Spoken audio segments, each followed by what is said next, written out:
For more on this cyber threat, we're joined right now by Scott Schober, an expert in cybersecurity and wireless technology, and also the author of a new book called Hacked Again, what he can teach people about being hacked, because you yourself, Scott, were hacked. Yeah, and so how worried should Americans be about this threat of potential Russian hackers so close to the election? Well, this is a credible threat. Even U.S. intelligence is looking at this very seriously, and they're saying they're probably going to investigate this because it looks like the likes of Russian hackers again.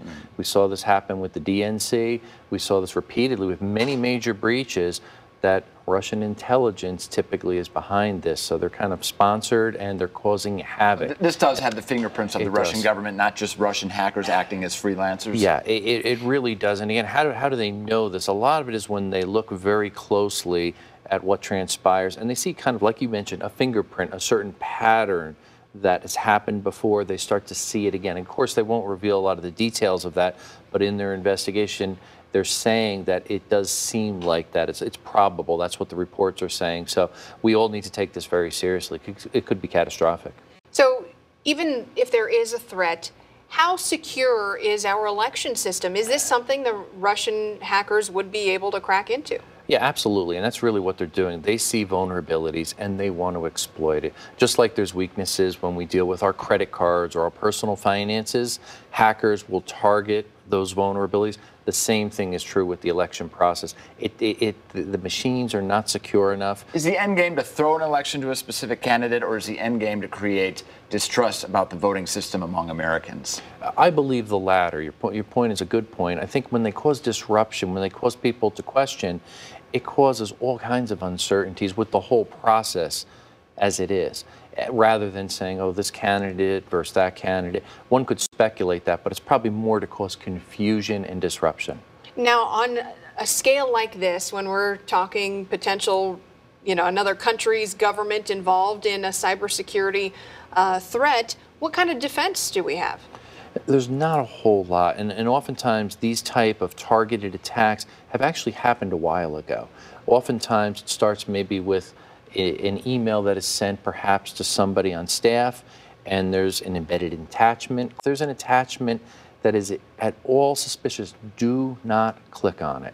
It's very dangerous, because what happens the second you click on it, it can now download malware, malicious software that can hide in the background without you ever seeing it and cause all kinds of havoc. So the election's just slightly more than 60 days away. What realistically can the U.S. government do to protect it, or is it just a matter now of just waiting and seeing what the damage is, if there is any? Probably the damage is done, and we're going to see the fallout of that in the next couple months, obviously.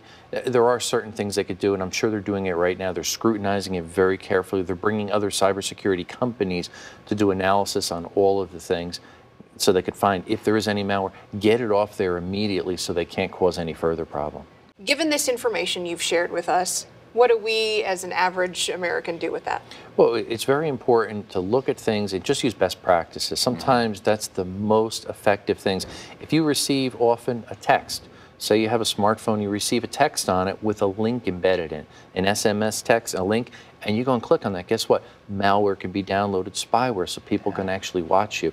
It's very prevalent. Same thing true as we mentioned with an email, with embedded attachments. Just be very careful what you click on, where you're surfing, and sometimes just those best practices will prevent you from going down the wrong path. And the U.S. does have retaliation options as well, too. Sure.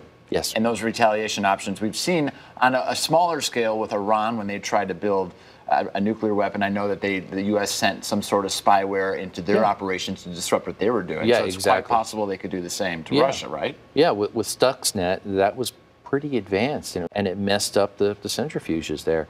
It could cause a major meltdown, which it did in fact there, caused really years and years of progress went down the drain because they messed it up.